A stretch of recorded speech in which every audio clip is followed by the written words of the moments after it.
बिस्मिल्लाहिर्रहमानिर्रहीम। अस्सलाम वालेकुम नाज़रीन, प्रोग्राम आप देख रहे हैं 7 से 8 सना हाशमी के साथ। मुझे उम्मीद है कि आप तमाम लोग खैर खैरियत से होंगे। वज़ीर-ए-आज़म पाकिस्तान जनाब इमरान खान साहब ने एक बड़ा फैसला किया और रियासत इसी तरह के फैसले करती है, दुनिया भर में हम देखते हैं।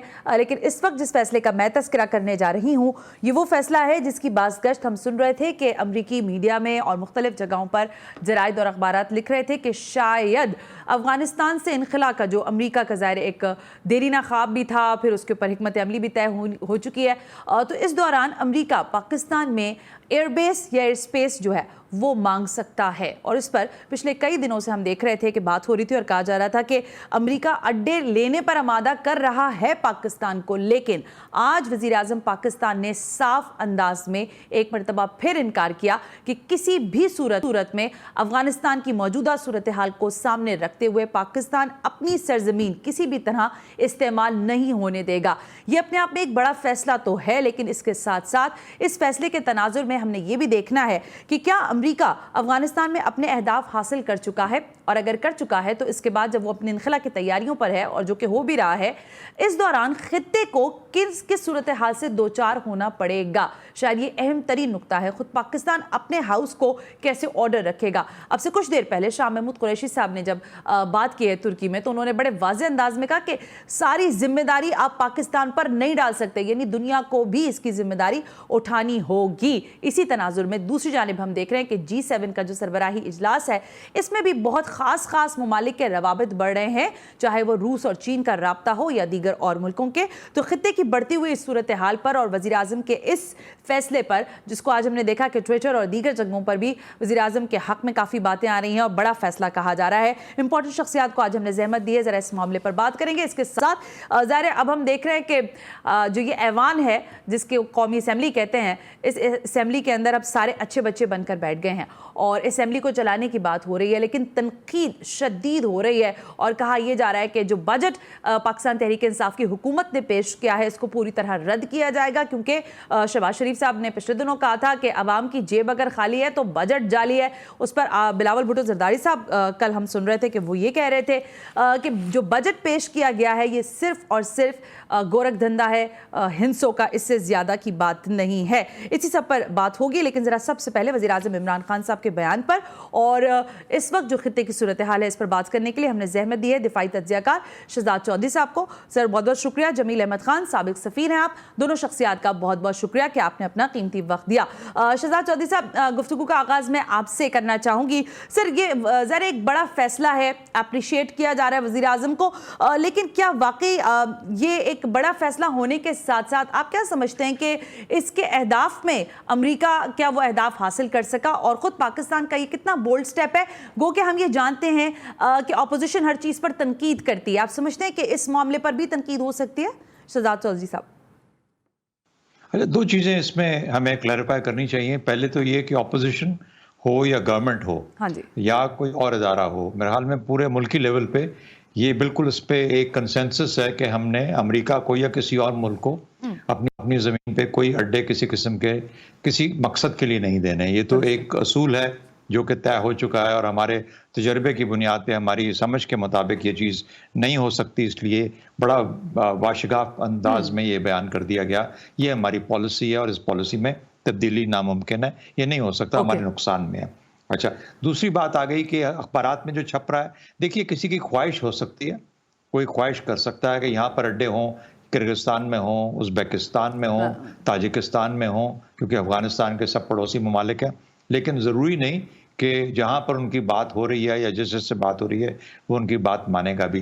तो ये जो अड्डे देने का या ना देने का ये जो फैसला है, ये जो हुकूमत या जो भी जिस मुल्क से बात की रही है उसका ये फैसला होगा। क्या उनको अड्डे चाहिए? देखिए, दो तरह की रिक्वायरमेंट्स हो सकती हैं और ये वाज़े तौर पे हमारे देखने वालों सुनने वालों को पता होना चाहिए। पहली बात तो ये थी उस किस्म के अड्डे जबकि अमेरिका अफगानिस्तान में 2001 में अंदर जा रहा था, जबकि उनको फोर्स बिल्डअप की ज़रूरत थी, तो वहाँ पे आपको रास्ते में इंटरम बेसिस चाहिए थे जहाँ पर आप पहले अपनी फ़ौज को जमा करते हैं, फिर वहाँ से अफगानिस्तान में आपने एंटर किए। जो रिट्रीटिंग फोर्सेस होती हैं, विड्रॉ जब कर रही होती हैं, तो उसमें फोर्सेस की तादाद बहुत कम हो जाती है, तो वहाँ बिल्डअप की ज़रूरत नहीं होती, बल्कि वहाँ से बाहर निकलना होता है, इसलिए उन तरह के बेसिस की ज़रूरत नहीं होती। लेकिन जिस किस्म के बेसिस की ज़रूरत हो सकती है वो ये है कि अगर किसी के पास ये खौफ हो, चाहे अमेरिका का अपना या खत्ते के मालिक है, चाहे अफगानिस्तान का है, कि जी आपके जाने के बाद अफगानिस्तान में बहुत ज़्यादा मुश्किलात खड़ी हो सकती हैं। तो सबको फिक्र है इस चीज़ की, पाकिस्तान को भी है, आई एम श्योर बाकी ममालिक, पड़ोसी ममालिक को भी, अफगानिस्तान की हुकूमत को तो सबसे ज़्यादा होगी।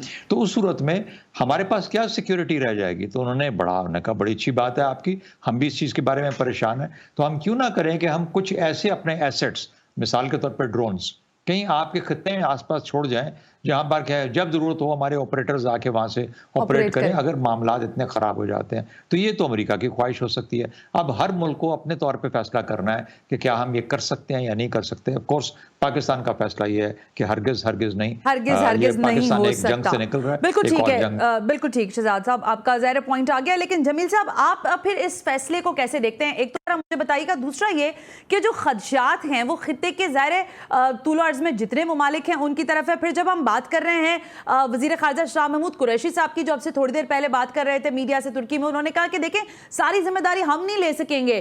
तो इस तनाजुर में पाकिस्तान के इस फैसले को आप किस नज़रिए से देखते हैं और इसके फिर क्या असरात देखते हैं? जमील साहब, जब ये प्रोग्रेस में होगा फौजी इनखला, जो कि अब बहुत कम रह गया है, तो उस वक्त तो तालिबान ने खुद दोहा एग्रीमेंट के तहत गारंटी दी हुई है कि हम अमेरिकन या एलाइड फोर्सेस पर कोई हमला नहीं करेंगे।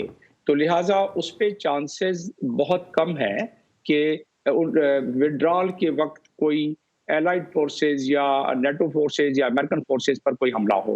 लेकिन उसके बाद के जो सूरत हाल है, जिसमें कि उसी दोहा एग्रीमेंट में दिया हुआ है 29 फरवरी लास्ट ईयर के, कि अफगानिस्तान में विड्रॉल के बाद अमेरिकन किसी भी टेररिस्ट ग्रुप को कोई जगह नहीं मिल चाहिए, चाहे वो अलकायदा हो या दाइश हो या बाकी टेररिस्ट ग्रुप हो, तो उसको जगह नहीं, उनको ऑपरेशन का मौका नहीं मिलना चाहिए।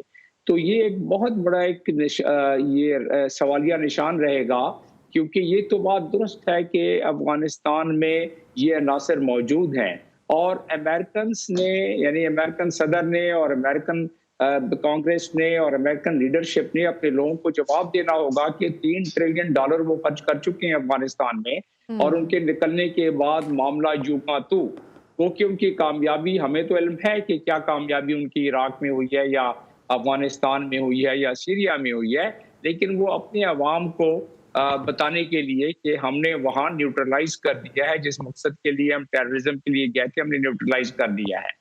तो उस सूरत के लिए वो एयर बेसिस की उनको ज्यादा फिक्र है, न सिर्फ ये कि काउंटर टेररिज्म, लेकिन मेरा अपना ख्याल और अपना तजिया ये है कि काउंटर टेररिज्म के का तो एक मकसद हो सकता है, लेकिन उससे बड़ा मकसद ये है कि इस खित्ते में, इस खित्ते के ममालिक पर, पाकिस्तान शमूल, उसमें नजर रखा जाए, सर्विलेंस रखी जाए, जिसलिए अगर वो अड्डे होंगे उनके पास तो उन्हें ज्यादा सहूलत होगी, उसके अस्करी ऑपरेशन करने में भी सहूलत होगी।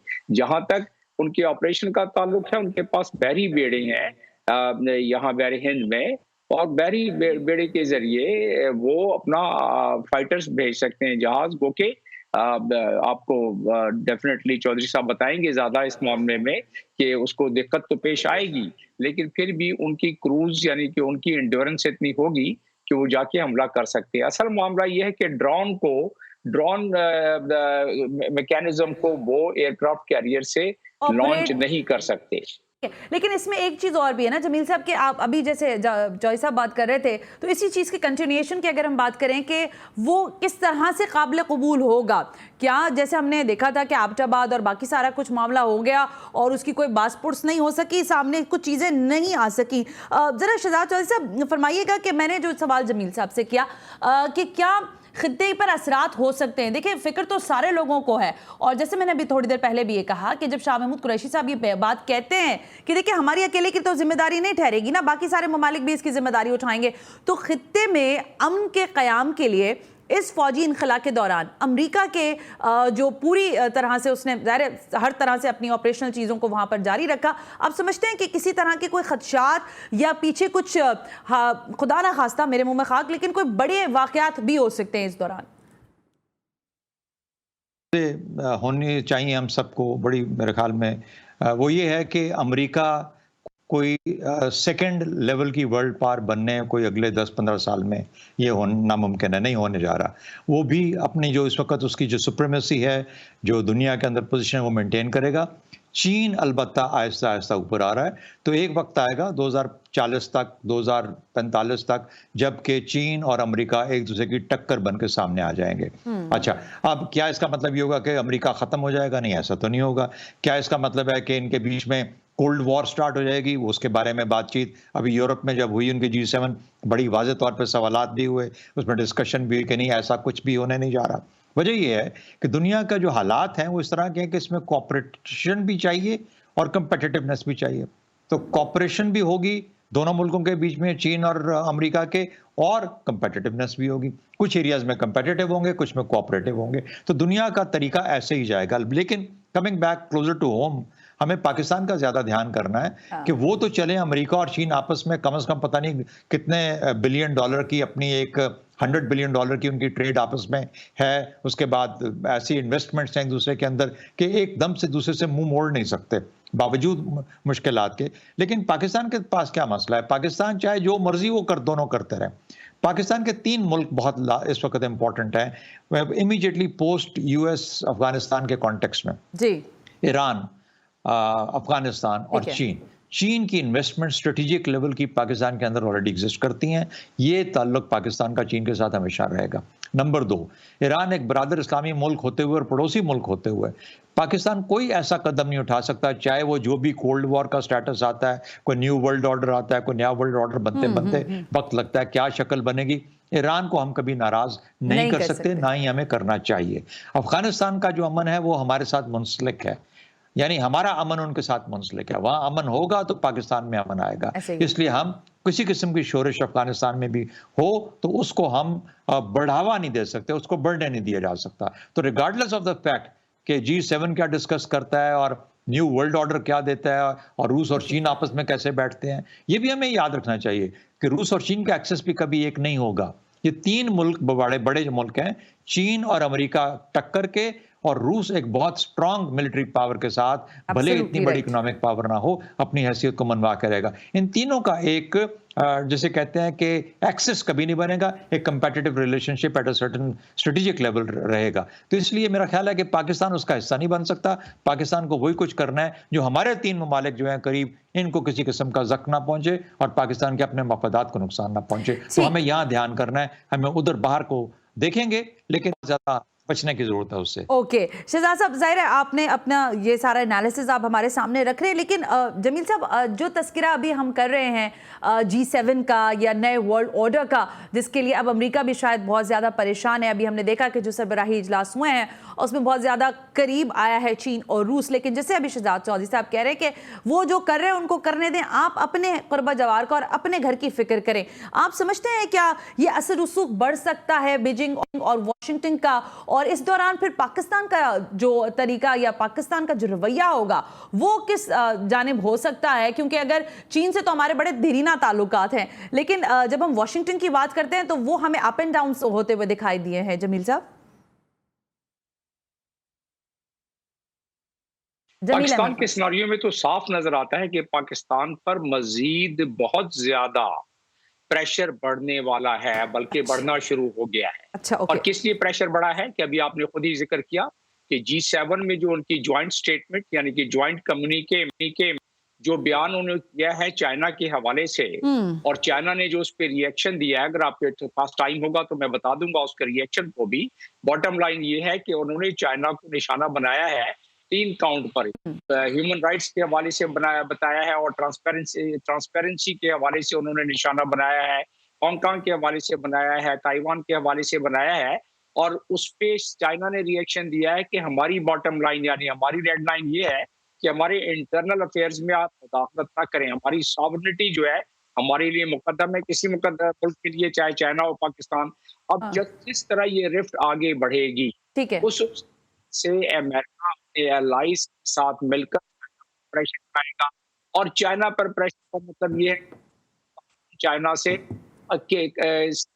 सीपैक के करीना दोस्त से, जाहिर है चाइना हमारा सबसे मुस्तहकम दोस्त है, उस हवाले से देखा जाएगा तो हम पर प्रेशर पड़ेगा। और उसमें सोने पे सुहागा हमसे बेसिस मांगा गया, हमने अपने इंटरेस्ट में मना कर दिया। ये पता है कि अगर हमने बेसिस दिए तो उसका काउंटर रिएक्शन होगा, जो इससे पहले हम तकरीबन 120 बिलियन के इंफ्रास्ट्रक्चर अपना चुके हैं इस वॉर अगेंस्ट टेरर में, और हमारे 70,000 अफराद जो हैं वो शहीद हो चुके हैं, जिसमें अस्करी अफराद भी शामिल हैं। तो उस सूरत में देखा जाए तो हम मुतहम्मल नहीं हो सकते कि हम इसकी काउंटर रिएक्शन को बर्दाश्त कर सकें। अगर कोई चाहे भी, अगर कोई लीडरशिप चाहे भी, तो जो इस सेंटिमेंट्स हैं और जो मुल्क का इंटरेस्ट है मैनेज को दे सकेंगे। तो करना क्या चाहिए? करना ये चाहिए कि हमें अपने डिप्लोमेटिक चैनल से अपने आप को शफाफ बनाते हुए ये बात अया करना चाहिए यूएस और उनके एलाइज पर कि हमारे लिए ये बात हमारी अपनी बका के लिए मुनासिब नहीं है, हम नहीं कर सकते ये बात। लेकिन पाकिस्तान ने एक बहुत मुस्तहकम मौक़िफ़ उठाया है, और वो लिया ये मुस्तहकम मौक़िफ़ ये लिया है कि वो हम ड्रोन आपको बिजनेस के लिए फैसिलिटेट कर सकते हैं अगर उसका कंट्रोल आप पाकिस्तान के हवाले करें, या आप अगर कोई भी ऑपरेशन करते हैं, यानी अमेरिका कोई भी ऑपरेशन करता है तो पाकिस्तान से पहले उसकी अप्रूवल लें, यानी कि हमें पता पड़े कि वो अफगानिस्तान में किसको निशाना बना रहे हैं, कहाँ बना रहे हैं निशाना। लेकिन अगर ऐसा भी किया गया तो फिर हमें जो है इसका काउंटर रिएक्शन देखना पड़ेगा, और फिर क्या हम इस फैसले के खुद मुतहम्मल हो सकते हैं? जवाब है नहीं, क्योंकि हमारा दोस्त चाइना भी है, रशिया से भी हमारे मरासिम और इस ब्लॉक से भी, तो हम बगैर कंसल्टेशन के कोई कदम वैसे भी नहीं उठा सकते हैं। इससे हट करके हमारा अपना इंटरेस्ट क्या है? ओके जमील साहब, अच्छा पॉइंट है, बिल्कुल दुरुस्त है। लेकिन शहजाद साहब, मेरे जहन में क्या बहुत सारे लोगों के जहन में ये सवाल उभर रहा है। ज़रा बड़ा फैसला मैंने शुरू में कहा वज़ीर आज़म की जानिब से सामने आया, रियासत ने अपना एक फैसला दिया है। इस फैसले का क्या कोई दबाव तो नहीं आ जाएगा? क्योंकि हम देखते हैं कि फैसले बड़े सामने हमारे आते हैं शफाफ तरीके से, लेकिन फिर ज़ाहिर है बैकडोर, अभी कुछ खदशात की बातें कर रहे थे जमील साहब, फिर कह रहे हैं कि सुप्रीमेसी की बात हो रही है कि अमेरिका पाकिस्तान को वो ड्रोन की सलाहियत दे दे और फिर पाकिस्तान से पूछकर निशाना बनाया, जैसे मैंने अभी तस्करा किया एबटाबाद वाले वाकये का। तो आप समझते हैं कि कोई दबाव तो नहीं आ जाएगा इस दौरान, या इसका खदशा है? देखिए, हर फैसले की जो एक कीमत चुकानी पड़ती है। अगर आप ये फैसला, लेकिन और ये देखना है कि कीमत किस तरफ ज्यादा चुकाई जा रही है, नफा ज्यादा है, नुकसान ज्यादा है। हर कोई जो फैसला करेगा वो उस लिहाज से, हर फैसले का एक नफी पहलू, मनफी पहलू होगा, एक मुस्बत पहलू होगा। अगर मुस्बत ज्यादा है तो वो उस मुल्क, उस कौम के लिए वो फैसला बेहतर है। आज के हालात में जब हम देखते हैं, आने वाले हालात में जब हम रीड करते हैं कि अफगानिस्तान में क्या होने जा रहा है, कम से कम मुझे जब तक अफगानिस्तान सेटल होता हुआ नजर नहीं आता, मुझे पाकिस्तान की पॉलिसी में किसी किस्म की किसी तब्दीली की पॉसिबिलिटी ही नजर नहीं आती। इम्पॉसिबिलिटी है। एक और चीज याद रखें कि रूस और अमेरिका, अभी जब पुतिन की और इसकी बाइडेन की मुलाकात भी हुई है, उसमें मिलकर अफगानिस्तान के लिए काम करने के लिए तैयार है। तो जैसा मैंने कहा, ये जो सारे के सारे, हम असल में, हमें आदत है कोल्ड वॉर की, वो जो बाइपोलर एक दुनिया के अंदर, ये दुनिया बहुत मुख्तलिफ हो गई, मुख्तलिफ मल्टीपल पोल्स बन जाएंगे अगर बने कभी, तो जिनके अंदर कोऑपरेशन भी होगी और कंपेटिटिवनेस भी होगा। कई जगहों पे ये इकट्ठे नजर आएंगे, कई जगह पे कंपीट करते नजर आएंगे। अफगानिस्तान की हद तक सब के सब कोऑपरेट करते नजर आएंगे, क्योंकि इस किस्म का एक अल्लाह दहकता हुआ, चाहे वो रूस के करीब है, चाहे वो चीन के बाजू में है, चाहे वो पाकिस्तान के पास है, किसी को भी काबिल कबूल नहीं है। तो मेरा नहीं ख्याल कि यहाँ पर इतना कोई खतरा किसी किस्म का पाकिस्तान की हुकूमत को अगले साल 1.5-2 के अंदर आ सकता है। Well, thank you very much. Shahzad Chaudhry, Jameel Ahmed Khan, साबिक सफीर, दिफाई तज्ज़ियाकार, दोनों शख्सियात ने हमें वक्त दिया, और इस अहम मामले पर हमने बात इसलिए करना जरूरी समझा क्योंकि ज़ाहिर है बातें शायद सिर्फ सोशल मीडिया तक नहीं होनी चाहिए, बल्कि मेन स्ट्रीम मीडिया पर भी इन तमाम तर चीज़ों को डिबेट का हिस्सा होना चाहिए। बहरहाल ये बात बिल्कुल रोज़े रोशन की तरह आया है कि अमेरिका जितना भी जोर लगा ले, लेकिन इस वक्त जो ये फैसला हमने देखा है, न सिर्फ इसकी हम तारीफ करते हैं बल्कि इसकी तायीद भी करते हैं, और इसके साथ साथ वजीर खारजा के इस बयान को भी सामने रखना चाहिए कि खित्ते के अमन की जिम्मेदारी तमाम लोगों की है, न सिर्फ ये कि खाली पाकिस्तान इसकी जिम्मेदारी उठाए। एक ब्रेक शामिल करते हैं, और ब्रेक से जब वापस आएंगे तो पाकिस्तान के पॉलिटिकल सिस्टम में क्या हो रहा है जरा बात करेंगे इस मामले पर भी।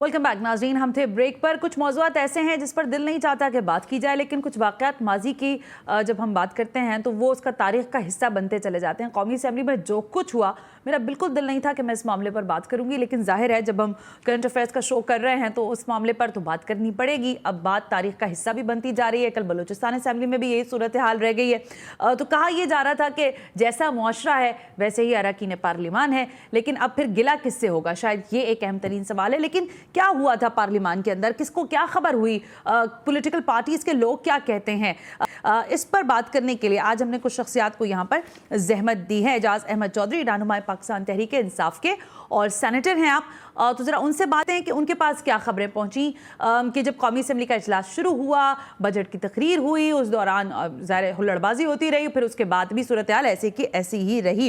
एजाज अहमद चौधरी साहब, अस्सलाम वालेकुम, बहुत बहुत शुक्रिया सबसे पहले वक्त देने के लिए। सर, ये ज़ाहिर आप लोगों ने बजट तो पेश कर दिया, लेकिन ये ऐवान में ये सब कुछ जो हुआ था, ये किसने शुरू किया था, कुछ पता है आपको? जी बहुत शुक्रिया। पहली गुजारिश तो ये है कि आज यानी सूरत हाल बहुत बेहतर है और इसमें सारी कोशिशें स्पीकर नेशनल असम्बली की हैं। उन्होंने सारी पार्टियों को अलग अलग भी बुलवा कर बात की और कमेटी से भी बात की, जिसके नतीजे में हाउस इन ऑर्डर जो है वो हुआ शुरू हो चुका है। इसलिए इसकी इस्लाह में तो सिर्फ स्पीकर का दखल है और ताउन सारी सियासी जमातों ने किया है। जहाँ तक आपने पहला सवाल किया, मैं ये समझता हूँ कि जितना उस सवाल के ऊपर कम गुफ्तगू की जाए वो बेहतर है, वरना यह है कि ये तलखी बढ़ती चली जाएगी और किसी जगह इसकी रुकावट नहीं होगी।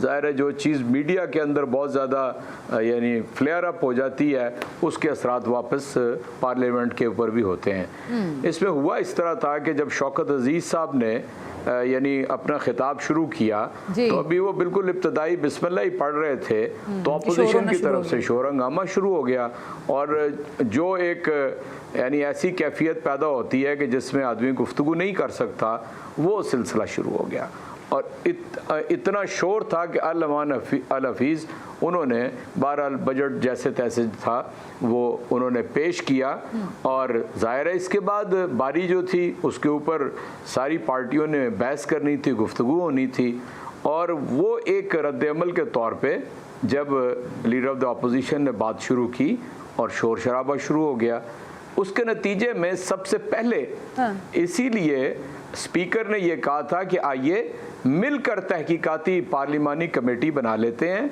सारी फुटेज मौजूद है और हर फर्द का उसमें रोल डिटरमिन हो जाएगा कि किसका क्या कसूर है। लेकिन आपको मालूम है कि अपोजिशन की तरफ से उस कमेटी से अदम ताउन किया गया, इसलिए वरना ये तो देखें कैमरे की आंख जो कुछ रिकॉर्ड कर लेती है उसमें कोई एडिटिंग नहीं कर सकता, लेकिन इसकी तरफ ना। चुनाचे जो मैं बात अर्ज करूंगा मैं बिला कमो कास्त आपके सामने रखूंगा। इसका आगाज़ PMLN के एक ग्रुप की तरफ से शुरू हुआ जो कोरस में गालियां दे रहा था। उसके बाद रोहेल असगर साहब ने यानी एक गाली दी जिसके जवाब में तहरीक इंसाफ के जो अली नवाज साहब हैं उन्होंने गाली दी। किसी सूरत भी गालियों को और इस हुल्लड़बाजी को कोई भी इंडोर्स नहीं करेगा। देखें आवाज़ें कसना, हूटिंग करना ये पार्लियामान के अंदर होता है, दुनिया भर के अंदर होता है, इससे भी ज़्यादा हो जाता है। लेकिन मैं समझता हूँ कि पार्लियामेंट का तक़द्दुस जो है इससे बुरी तरह पामाल हुआ है और अली नवाज ने तो अगले ही लम्हे आकर जब वो पार्लियामेंट से बाहर आए तो उन्होंने कहा मुझे मेरी गलती का एहसास हो गया है। लेकिन दूसरी तरफ अगर आप देखें तो रोहेल असगर साहब, मैं उन्हें जानता हूँ बहुत अच्छी तरीके से, 1985 से पार्लियामेंट में आ रहे हैं। एक फ़र्द इतना तजर्बाकार पार्लियामेंटेरियन हो और वो ये कहे कि गालियाँ बकना तो हमारा कल्चर है, बिल्कुल कतई तौर पे। मैं भी पंजाबी हूँ, मैं भी लाहौरिया हूँ, कोई गालियाँ बकना हमारा कल्चर नहीं है। ठीक है। मैंने उन्हें गालियाँ निकालते हुए पार्लियामेंट के बाहर भी देखा है। उस रोज़ जिस दिन वज़ीर आज़म ने एतमाद का वोट लिया, उस रोज़ यानी कारकुनान खड़े थे तहरीक इंसाफ के, उनसे उलझ पड़े, उनके पीछे भागे, माँ बहन की गालियां दी, वो भी कैमरे ने रिकॉर्ड की और वो क्लिप भी मौजूद है। इसलिए मैं समझता हूँ कि ये होता तो ताली दोनों हाथों से बजती है। लेकिन मैं इसको बहुत कंडेम करती हूँ और मैं चाहती ही नहीं थी। आपने कहा ना कि अगर हालात बेहतर हुए हैं तो हम चाहते हैं कि ठीक है एजाज साहब, लेकिन आपने कहा ना कि मीडिया बहुत सारी चीज़ों को दिखा रहा होता है, जो कुछ हो रहा होता है वही मीडिया भी दिखा रहा होता है, मीडिया को अलग से तो चीज़ें नहीं दिखाता। लेकिन बहरहाल मैं ये सवाल करना चाह रही थी कि बजट आपने पेश कर दिया, ठीक है, बजट पे तनकीद हो रही है, वो भी ठीक है, गलत सही वो एक अलग डिबेट है।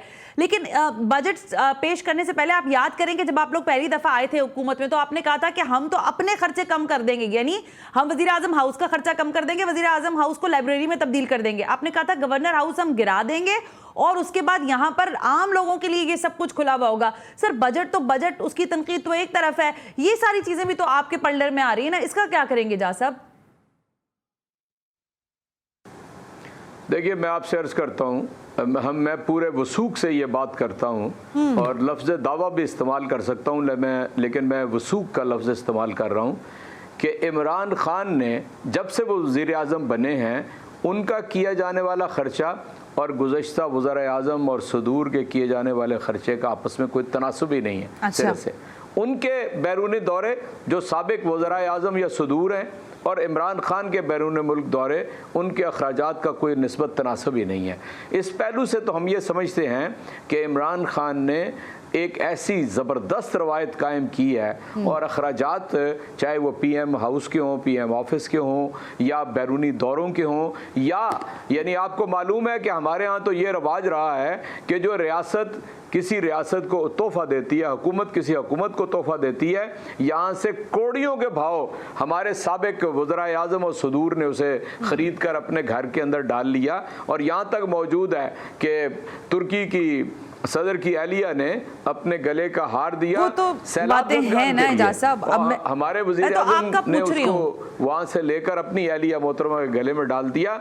इमरान खान ने ये ऑस्टेरिटी की जो और ये जो किफ़ायत शारी की कैंपेन की है वो बिल्कुल बिलाशुबा की है। बाकी बात जिस पे हम अमल दरामद नहीं करा सके वो ये था कि हमारा ख्याल था कि प्राइम मिनिस्टर हाउस को, यूनिवर्सिटी में गवर्नर हाउसेस को अवामी फलाह बहबूद के लिए खोल दिए जाए। लेकिन यानी हुकूमत के आने के बाद मैं बिल्कुल कोई अल्फाज को हेर फेर नहीं करूँगा, अंदाज़ा ये हुआ कि ये नामुमकिनात में से है। नंबर एक, इसका फ़ायदे से ज़्यादा नुकसान है। चुनांचे हमने गवर्नर हाउस के बारे में तो ये किया कि आम पब्लिक के लिए हफ्ते में 1-2 दफ़ा खोल दिया, वो आएँ वहाँ पर आके विज़िट करें, आप वहाँ पर आके सैर कर लें। लेकिन हमने उसको गिराने या कुछ सिक्योरिटीज इशू है ना, अगर आप मैं मानती हूं, लेकिन सर फिर वो वादे और दावे ना किए जाए ना, तो सारी इमारतें जो हैं बहुत ही ज्यादा हसास हैं, इसलिए उसमें ये बात तो हम सबको पता थी, लेकिन शायद नहीं हो सका। जिन पे हो सकता था वो नथिया गली के अंदर जितने बड़े बड़े गेस्ट हाउस और रेस्ट हाउसेस थे सरकार के, यानी खुद उनको हमने पब्लिक डोमेन में दे दिया और आम आदमी भी उसे उसी तरह इस्तेमाल कर सकता है जिस तरह पहले सिर्फ यानी वज़ीर आज़म, वज़ीर आला और गवर्नर और सदर किया करते थे, वज़रा किया करते थे। अब आम आदमी अपना किराया दे और वहाँ पर यानी वो जिसके वॉशरूम भी सोने के बने हुए हैं, नवाज शरीफ साहब बनवाए हैं, लेकिन उसमें आम आदमी भी अपना किराया दे के जो वो जा सकता है। आपकी हुकूमत में तहरीक इंसाफ ने बहुत बड़ा काम किया इस पहलू से। चलें ठीक है जा साहब, आपकी बात ये भी हमने, लेकिन अब जरा ये बताएं कि ये बजट के लिए शहबाज शरीफ साहब फरमा रहे हैं कि अगर अवाम की जेब खाली है तो इसका मकसद है कि बजट जाली है। अगर ये बात है, और फिर जब बिलावल साहब ये कह रहे हैं कि ये सारा लफ्जों का गोरख धंधा हो रहा है, हमाद अजहर साहब ने गो के उनको पार्लियामान के अंदर जवाब दिया, लेकिन हम जानना चाहेंगे कि वाकई ये अवाम दोस्त बजट है और आप समझते हैं कि ये जो अपोजिशन की तनकीद है ये बेजा है? आपकी इस गुफ्तगू में एक से बल्कि बहुत ज़्यादा सवालात हैं, मैं बारी बारी सबको ले लेता हूँ। पहली बात तो ये कि शहबाज शरीफ साहब जिस तबके से ताल्लुक़ रखते हैं, मैं लिख कर देता हूँ उन्हें आम आदमी की जो हालात और मुश्किलात हैं, कतन कभी उन्हें उससे गुजरना ही नहीं पड़ा और कभी इत्तफाक भी नहीं हुआ होगा उनको इस बात का पता है। वरना उन्हें ये पता होता कि गुज़श्ता 2.5-3 सालों के अंदर जो 65 से 70% हमारी दही आबादी है, किसी किसान को, किसी काश्तकार को मुनाफा ना हुआ हो, तो मैं चैलेंज करके ये बात पिछले 6 माह से कह रहा हूँ, चैलेंज करके कि कोई एक बड़ी जो हमारी आबादी है 65 से 70% वो देहात के अंदर है, उनकी फसलात में उन्हें फ़ायदा हुआ है। और कोई शक नहीं है कि जो शहर की 20% 25% आबादी है उसके ऊपर महंगाई के असरात हैं। लेकिन मैं आपसे अर्ज़ करता हूँ, मुझे ये बताइए कि जिस तरह गुज़श्ता हुकूमत ने डॉलर को मसनूई तरीके से दबा के रखा हुआ था, जब ज़रा ओपन मार्केट में हम उसे लेके आए, क्योंकि आप पाकिस्तान जिस दलदल में धंसा हुआ था उससे निकालना था, गड्ढे में गिरा हुआ था, यानी at the above I mean bankruptcy Pakistan था, तो हमने कुछ पहले 2 साल उसके इस्तेहकाम के लिए, स्टेबिलिटी के लिए लगाए। मुझे एक ब्रेक का कहा जा रहा है, मैं ब्रेक पे जा रही हूँ, खजाने में मौजूद थे और अगले मैं एजाज साहब इस मामले पर ज़ाहिर है वक्त का मैं चाह रही हूँ पीपल्स पार्टी का ओपिनियन भी इसमें शामिल हो। कमरुज़्ज़मान कारिया साहब को हम ज़हमत देंगे, लेकिन यहाँ एक ब्रेक का कहा जा रहा है। ब्रेक से वापस आकर फिर ये सवाल पूछा जाएगा कि पिछली हुकूमतों का बार अगर मौजूदा हुकूमत उठा रही है तो फिर बजट में नकाइस क्यों नजर आ रहे हैं ऑपोजिशन को। Right after this break, you watching 7 से 8।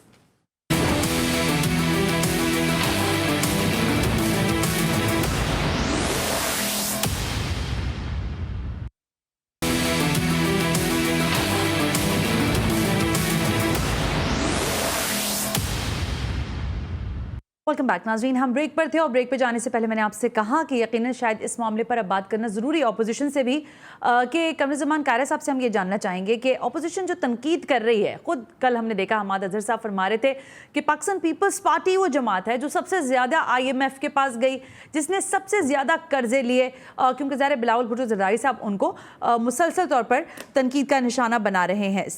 यहाँ तक कहा गया हमाद अज़हर साहब ने कि जो लोग खुद करप्ट हैं वो हमें करप्शंस की बातें कर रहे हैं, हमारे लिए कर रहे हैं। जो बात एजाज चौधरी साहब ने अभी तक कही, क्या इसको कमरुज़्ज़मान कारिया साहब किस तरह से देखते हैं, ज़रा इस पर बात कर लेते हैं। मेरे साथ मौजूद हैं रहनुमा पाकिस्तान पीपल्स पार्टी के कमरुज़्ज़मान कारिया साहब। अस्सलाम वालेकुम, बहुत बहुत शुक्रिया वक्त देने के लिए।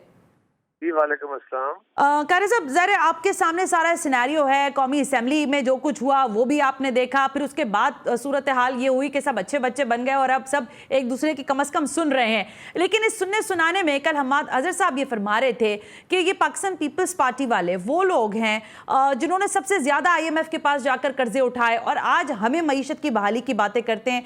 एजाज चौधरी साहब अभी मेरे साथ थे, जो कि ज़ाहिर सेनेटर हैं पाकिस्तान तहरीक इंसाफ के, वो ये फरमा रहे हैं कि हम जो भी इक़दामात कर रहे हैं वो अवाम की फलाह को डायरेक्ट इफेक्ट करेंगे। हमने डॉलर को नहीं रोक के रखा, हमने इस तरह के कर्जे और इस तरह की चीजें नहीं की जिस तरह से पिछले अदवार में लोगों ने की। क्या कहेगा कमरुज़्ज़मान साहब?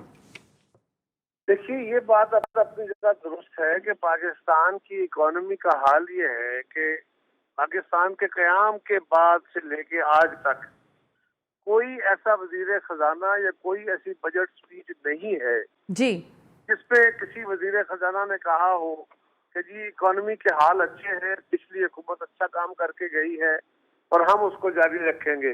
दुरुस्त है। वो नंगी गंजी नहाएगी क्या और नचोड़ेगी क्या वाली सूरत हाल होती है हमारे जैसे मुल्कों के यहाँ, कि हमारे यहाँ वसाइल कम होते हैं, मसाइल ज्यादा होते हैं, लिहाजा हर हुकूमत ही IMF के पास जाती है या लोकल लेंडिंग करती है या लैंडिंग करती है, तो ये उसका एक मजबूरी होती है। सवाल ये है कि उस लैंडिंग को आपने किस तरह इस्तेमाल करना है। इमरान खान साहब तो ये कहते थे कि मैं फॉरेन लैंडिंग करूंगा ही नहीं, हम तो ये कहते थे कि एक मजबूरी है, हम वर्ल्ड इकोनॉमी के मुताबिक, हम हालात के मुताबिक, इस असूल के मुताबिक थे, हम इससे इनकारी नहीं थे। ठीक है, लेकिन फर्ज करें 2008 में हमारी गवर्नमेंट आई, तो इससे पहले कि हम IMF के पास जाते, हमने पहले वो मेजर्स किए कि जो अमकानी तौर पे IMF हमसे डिमांड कर सकता था, ताकि हम IMF की शराइत के तौर पे नहीं, पाकिस्तान के अपने इनिशिएटिव के तौर पे वो बातें कर रहे हो और हम IMF को कन्विंस कर सके। और 2008 में जब वर्ल्ड रिसेशन था 9 में, तो दुनिया भर के ममालिक, बल्कि तरक्की याफ्ता ममालिक भी IMF के पास गए। उससे पहले पीपल्स पार्टी ने वो मेजर्स अडॉप्ट किए, लेकिन ये बात भी अपनी जगह एक बहुत बड़ी बात है। ठीक है, मेरे दोस्त अगर एतराज करना चाहे तो उनका हक है, लेकिन हम भी IMF के पास गए, मुस्लिम लीग भी गई, ये हुकूमत भी गई। ठीक है, ये हुकूमत तो कहती थी ना कि हम खुदकुशी कर लेंगे, IMF के पास नहीं जाएंगे, लेकिन फिर भी छोड़िए इस बात को। हम जब गए तो एक बड़ा सिंपल कुलिया है, हमने उस पैसे को इस्तेमाल करके क्या किया। नंबर 1, पाकिस्तान दहशतगर्दी का शिकार था जी, आलमी रिसेशन था, तेल की कीमतें आसमान पे पहुंची थी $164 पे, और पाकिस्तान के अंदर खुद कफालत गंदम की भी नहीं थी, चीनी भी नहीं थी, हम इंपोर्ट कर रहे थे। और दहशतगर्दी का आलम यह था कि GHQ अंडर अटैक था, इमाम बारगाहें, मसाजिद और हमारी जनाजा गाहें भी महफूज नहीं थी। इन हालात में हमें पाकिस्तान मिला था, जब पाकिस्तान के अंदर कोई फॉरेन इन्वेस्टमेंट तो छोड़िए, जो फॉरेन बायर था वो भी पाकिस्तान नहीं आता था, बल्कि दुबई और सिंगापुर में जाके पाकिस्तान एग्री करती हूँ मैं आपकी बात से, एक्सपोर्टर्स को मिलना पड़ता था। उन हालात में हमने $25.5 अरब का वो रिकॉर्ड एक्सपोर्ट अचीव किया जो आज तक कोई हुकूमत, दोनों हुकूमतें, ना मुस्लिम लीग और ना ही PTI, ये आज तक उसको उसके करीब भी जा चुके हैं। इसी तरह हमने अपने दौर में कमर साहब आपकी लाइन में डिस्टॉर्शन आई है जी। इनकम का 1,000 अरब के करीब पाकिस्तान की इनकम थी जब हम 2008 में गवर्नमेंट में आए। जी जी जी। सारे बुरे हालात के बावजूद, रिसेशन के बावजूद, मुश्किल हालात के बावजूद हमने उसको तकरीबन डबल किया। 2120 अरब रुपए का रेवेन्यू हमने दिया था। हमारे बाद उसके बाद कभी किसी ने डबल नहीं किया उसको। यानी सबसे खराब हालत हमें मिली थी, दहशतगर्दी थी, मुश्किल हालात थे, इसके बावजूद कि इसमें बिल्कुल दो राय नहीं है, बिल्कुल दो राय नहीं। हमने बेसिक इनकम सपोर्ट प्रोग्राम भी शुरू किया था, ठीक है, हमने वो उसकी बुनियादें भी रखी थी, हमने बेशुमार हजारों लाखों की तादाद में लोगों को रेगुलराइज किया था, लेकिन पाकिस्तान की इकोनॉमी बेहतर परफॉर्म कर रही थी। आज उसके जवाब बनाना हमें समझ नहीं आता ये लोग क्यों बना रहे हैं।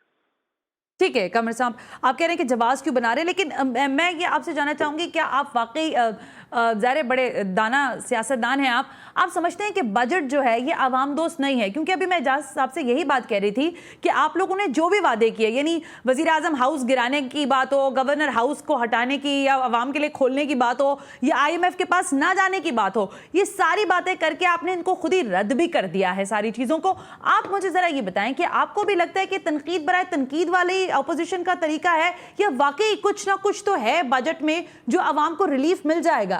कमर साहब देखिए, बजट में बात करने से पहले एक बात मोटी सी, दुरुस्त सर, PTI अपना कोई एक बात, कोई एक असूल, कोई एक नारा ये बता दे जिस पर उन्होंने यू टर्न नहीं लिया।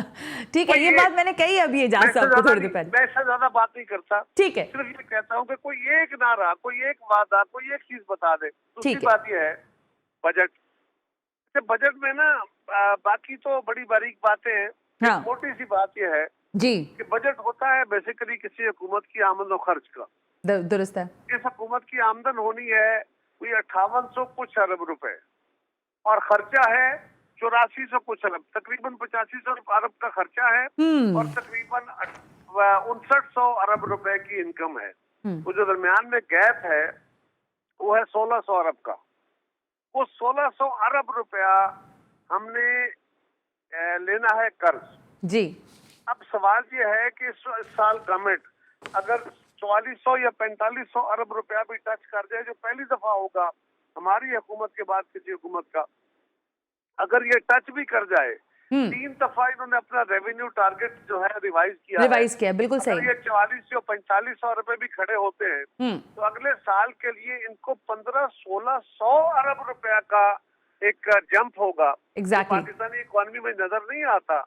वहां जब कट आएगा, फर्ज करें 700-800 अरब रुपए का कट आ गया, शॉर्टफॉल आ गया, तो उसके नतीजे में क्या होगा?